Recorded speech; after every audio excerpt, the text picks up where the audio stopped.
पियावा कोइले बा आ मुँह देखाई में हमके आ सोना के टिकावा देले बा। अरे कि बार बार का पूछलू काका पियावा कोइले बा। अरे मुँह देखाई में हमके आ सोना के टिकावा देले बा। आ एक बेर दू बेर तीन बेर चार बेर पांच बेर चुमा ले बा। एक बेर दू बेर तीन बेर चार बेर पांच बेर चुमा ले बा।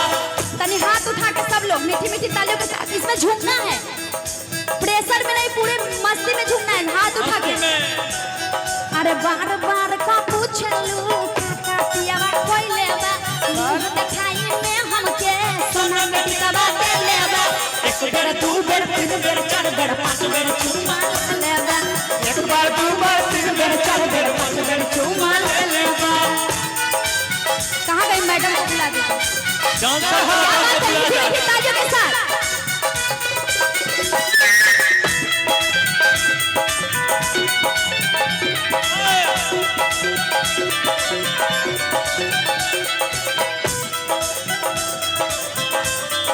जिया। एक बार दू बार तीन बार चार बार पांच बार चुमा ले बा। एक बार दू बार तीन बार पांच बार चुमा ले। अरे पहले रहनी पातर हो अब देखा मोटैनी हो। तू ही सोच कौन खाना ससुरा में खैनी हो। अरे पहले रहनी पातर हो अब देखा मोटैनी हो। तू ही सोच कौन खाना ससुरा में हम खैनी हो। अरे तू का जनबू रात भर में कई गो फिल्म देखैले बा।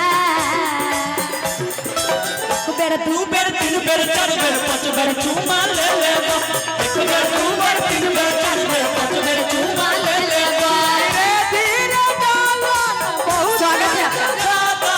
धीरे धीरे डालो हो। धीरे धीरे डालो बहुत दुखाता जाए दाया इतना जल है पजाता जाए दाया इतना जल है। एक बार दू बार तीन बार चार बार पांच बार चुमा ले। अरे सूट से ज्यादा साड़ी में और हट हम लागिले। पहले वाला बात नहीं खे छोला पे दूर भागिले। अरे सूट से ज्यादा साड़ी में और हट हम लागिले। पहले वाला बात नहीं खे छोला पे दूर भागिले। तू का जनबू रात भर में कई गो फिल्म देखैले बा। एक बेर दू बेर तीन बेर चार बेर पांच बेर चुमा ले बा। एक बार दू बेर तीन बेर चार बेर पांच बेर चुमा ले बा। क्या बात है, मीठी मीठी तालियों के साथ आप लोग खाली फोटो ही खींच रहे हैं।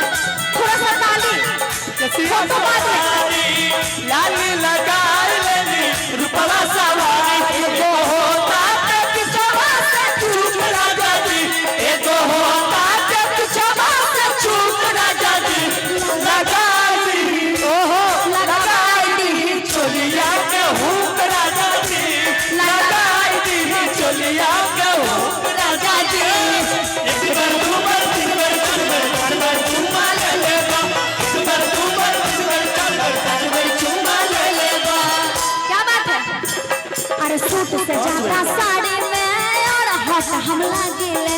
पहले वाला बात नहीं खे छोला पे दूर भागिले। क्या बात है। सूट से ज्यादा साड़ी में और हट हम लागिले। पहले वाला बात नहीं खे छोला पे दूर भागिले। अर्जुन शर्मा हमारा से प्यार खूबे जपैले बा। अच्छा गाना कौन लिखे हैं?